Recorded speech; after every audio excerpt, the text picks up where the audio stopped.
Biden's impotence may just lead U.S. into World War III. Peace through strength is not a phrase his administration understands. It was reported Thursday the Biden administration is dithering on whether to release intelligence showing China is considering sending lethal aid to support Russia's war in Ukraine. What would the ramifications be if China decided to do so? Serious consequences for the U.S. China relationship, Secretary of State Antony Blinken explained Sunday on Face the Nation. How scary. In January 2022, Mr. Blinken warned of massive consequences if Russia invaded Ukraine. Speaking at a press conference in Berlin at the time, Mr. Blinken said the Biden administration's aim was to seek a diplomatic path to de-escalate tensions with Russia. Diplomacy didn't work with the Russians, nor will it with the Chinese. At some point, the Biden administration will have to draw some red lines and back them up with action. Deterrence is the only path forward, yet the Biden administration seems intent on pursuing its failed diplomatic charm offensive, which has only emboldened our worst adversaries. In June 2021, before Mr. Biden's first face-to-face meeting with Russian President Vladimir Putin, the Biden administration lifted sanctions on Russia's Nord Stream 2 gas pipeline to Germany without getting anything in return.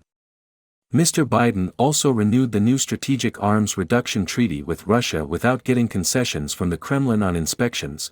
Russia had been violating the treaty for years, and Mr. Putin made it official policy this week, suspending his country's compliance. That year, as Russia was building up the biggest force it had amassed on the Ukrainian border since its annexation of Crimea in 2014, the Biden administration decided to freeze a military weapons package to Ukraine, trying not to inflame tensions with Mr. Putin. U.S. military aid to Ukraine has been slow-walked ever since Russia's invasion in February 2022. Today, the international sanctions leveled against Russia by the Biden administration to hold them accountable seem to be having no effect on Mr. Putin's desire to take back territory he believes is rightfully Russia's. Now, the Biden administration is playing the same weak diplomacy game with China. This month, the Chinese invaded U.S. airspace. They flew a spy balloon over the continental U.S., traversing multiple nuclear weapon installations and collecting intelligence before it was shot down over the Atlantic Ocean. As I've said since the beginning of my administration, we seek competition, not conflict, with China, Mr. Biden said on February 16 of the incident. We're not looking for a new Cold War, but I make no apologies, and we will compete. We will responsibly manage that competition. But will China? After the balloon's presence was made public, not by the Biden administration, but by the Billings Gazette, which first spotted and published pictures of the aircraft, China's defense chief refused to take a phone call from Defense Secretary Lloyd J. Austin III. White House officials have been mum on when a call between Mr. Biden and Chinese President Xi Jinping may take place. At the Munich Security Conference last weekend, Mr. Blinken begged his Chinese counterpart Wang Yi for a sit-down.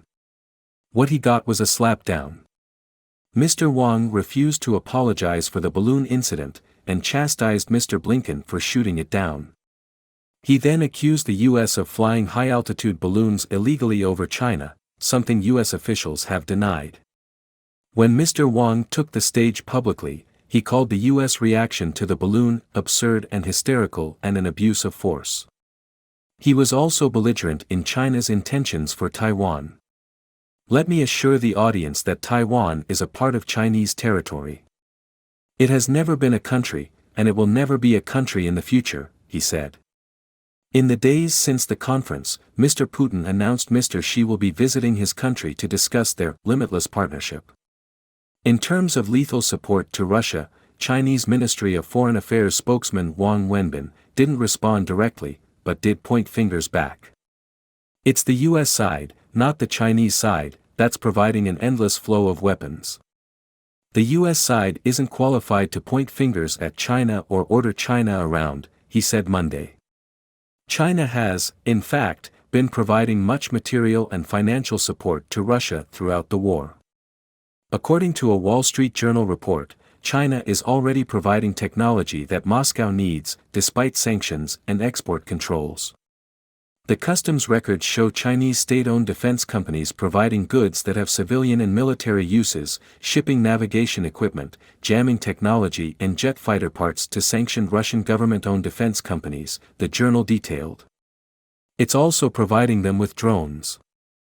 Last year, trade between the two countries increased by 25% from 2021, Mr. Putin said in December, with overall trade between Russia and China expected to reach $200 billion by 2024.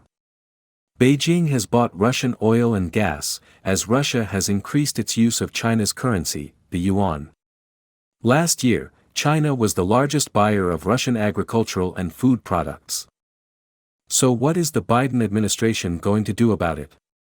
Release intelligence that proves what the world already knows so that China should somehow be embarrassed. Address the UN and beg Russia to end its war and for China to stay out of it. Pass a toothless resolution in the General Assembly in the hope that Mr. Putin and Mr. Xi will take heed? It seems like all of the above. Mr. Biden is weak, and the world's most ruthless dictators know it. Who can predict what they'll do next?